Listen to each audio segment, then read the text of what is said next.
written, it appears to me that we're still operating under either or. You have primary, you have ordained.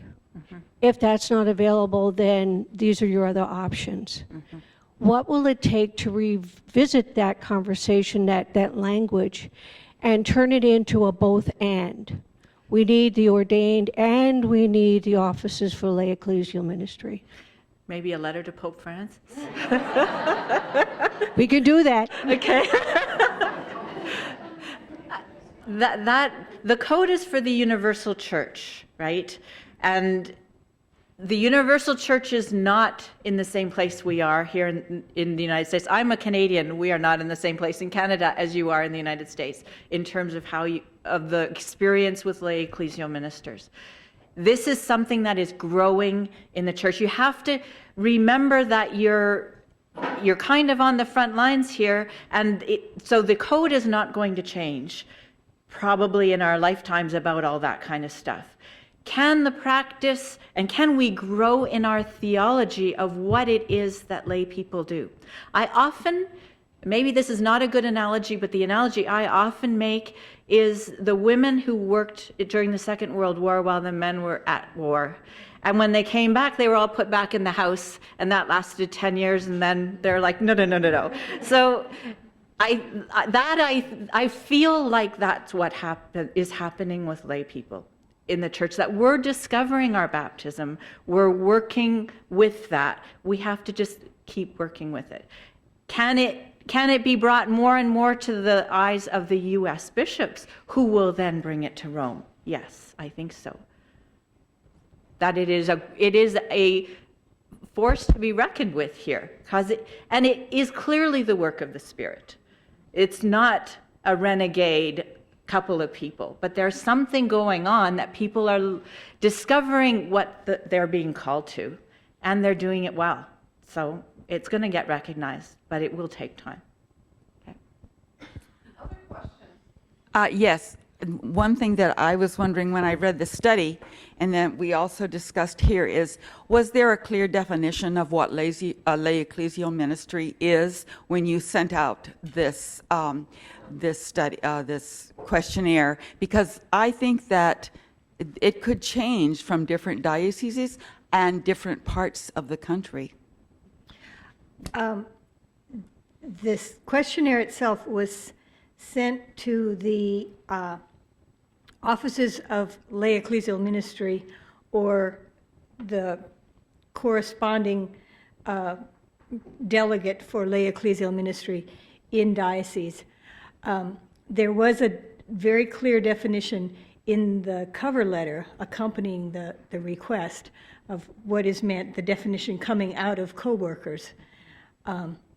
Obviously, there's still work that needs to be done to firm up that definition, but yes, that definition was included. Now, whether or not the individual interpreted for the entire diocese their responses using strictly that definition, or whether they went broader than that, we can't know.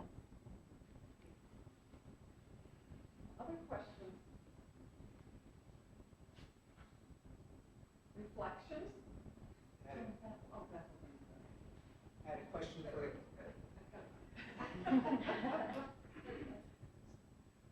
When Mary was doing her, giving the numbers and from the surveys, in the back of my head, or right in front, it said, well, what would we expect those numbers to be? Because with appointments by a bishop or appointments by a pastor, it seems to me this is a very small slice of professional lay ecclesial ministers that we're talking about, and the vast majority of our catechesis or pastoral outreach is done by volunteers. And so in the context of what would be appropriate for this, are we talking about a very small piece of the ecclesial pie as lay ecclesial ministers? And so what would we expect as numbers that would be normative for appointments? I think for us, we didn't really know what to expect. what we were hoping for was to be able to measure the lay of the land, to get some sort of a baseline idea of what's going on out there, more descriptive than proscriptive. And I think we accomplished that. I do have, as a sociologist, I have reservations about the representativeness of the sample. It's a very small sample size. We didn't, it's certainly not a population. We didn't go to every diocese. Typical reservations. But I think that if we take the survey in its entirety and look at it as kind of a baseline or a lay of the land, a description of what's actually going on out there, it gives us some good material to begin to say, well, this is a gap. Commissioning is not being done in most places, or contracts are certainly something that could be or should be explored further. There's some real gaps there. I think that the research as a whole provides for us, and I would request that you take it in that spirit. That it's a good place to start to give us an idea of where we need to be focusing attention. Okay. You want to respond to that? Just to add a little bit more what we were looking for, we really wanted to see, as canonists, what level of structure seemed to be there or not. I think what we did see is that there isn't. And so then the question is would it be helpful? Clearly, the canonical answer is yes, yes, yes. But it needs also to be an answer brought out by other people in the diocese. Is this somewhere we want to go? Right? Yeah.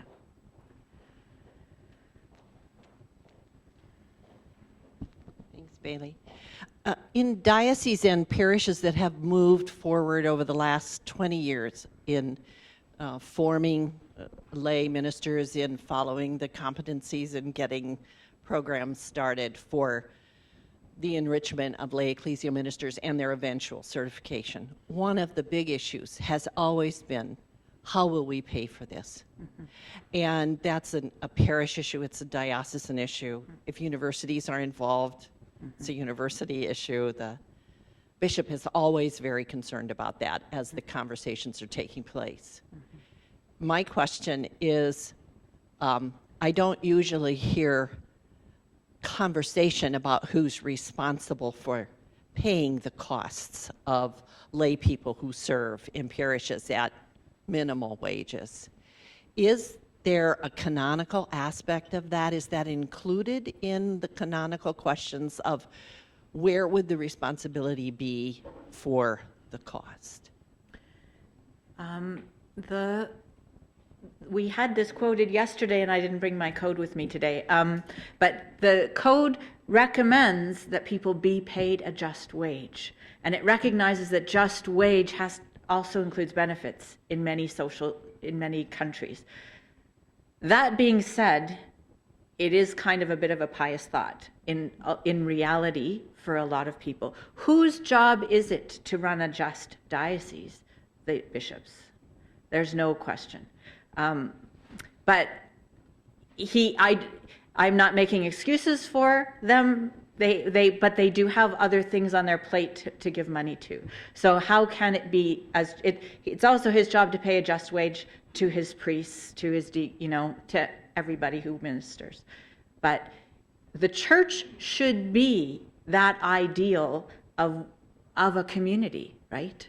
And people should not be not being able to feed their families and stuff like that.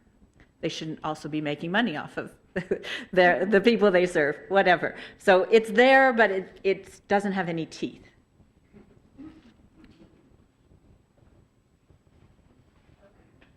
Okay, one last question. Good. It's possible I've been operating under a misconception. I have thought, and perhaps there are some priests who think this as well, that it falls under the office of the pastor to make decisions about what functions and roles need to be filled by lay people in his parish. Am I incorrect? You're not incorrect, but even the pastor cooperates, in the language of the law, in the ministry of the bishop. And so how ministry is best served, yes, on the ground, it's his everyday life. But even you think about a pastor in relation to a school, he can't say, oh, I don't need a principal. I'll just, no. So there are structures that exist, and there could be more structures, is what I'm trying to say. That a bishop could say, in the same way the code says, every parish needs structures for decision making, even if consultative. You need a finance council, you need a pastoral council. It isn't the pastor's only show. That it sometimes looks like in practice is an abuse of power, not the way it ought to be. I like to live in the ideal world as best I can. Yeah. Thank you. Mary and Linda, appreciate it.